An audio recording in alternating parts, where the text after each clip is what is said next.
সুস্বাগতম আমার সুপ্রিয় বন্ধুরা। আজ আবার একটা জটিল কেস দীপঙ্করদা নিয়ে এসছে। অর্থাৎ আমার কাছে কাস্টমাররা নিয়ে এসছে।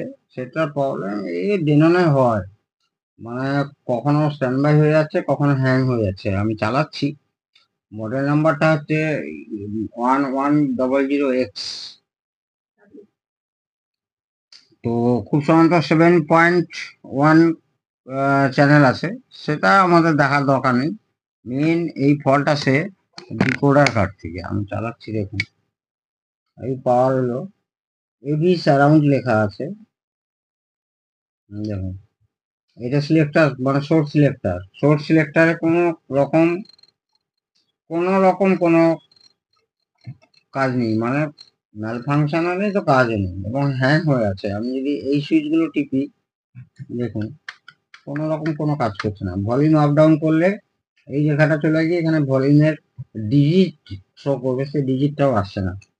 এবার দেখা যাক ভোল্টেজ হচ্ছে এইখানে, দেখবেন এই দু জায়গায় দেখানো যাচ্ছে নাকি এখানে দেখাচ্ছে।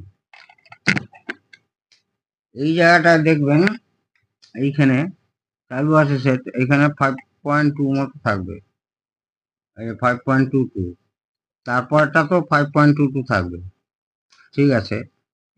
এখানে একটা 3.3 থাকার কথা উচিত সিপিউর জন্য,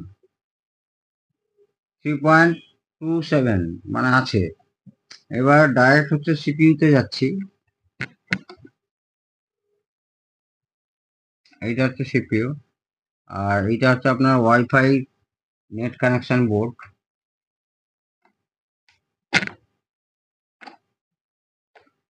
সিপিইউতে গেলাম, ডিএসও দিয়ে অবশ্যই ফ্রিকোয়েন্সিগুলো মাপতে হবে। 1.60, এখানে 1.60ই থাকবে। তো এখানে দেখুন,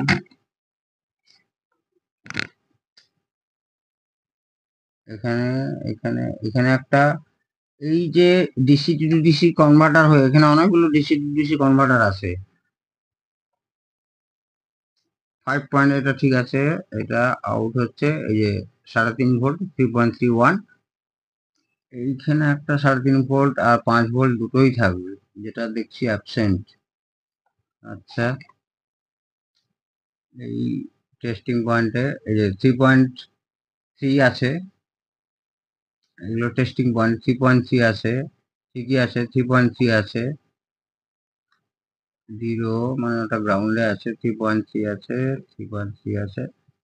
এইখানে একটা 5 ভোল্ট থাকবে, সেটাও অ্যাবসেন্ট দেখছি।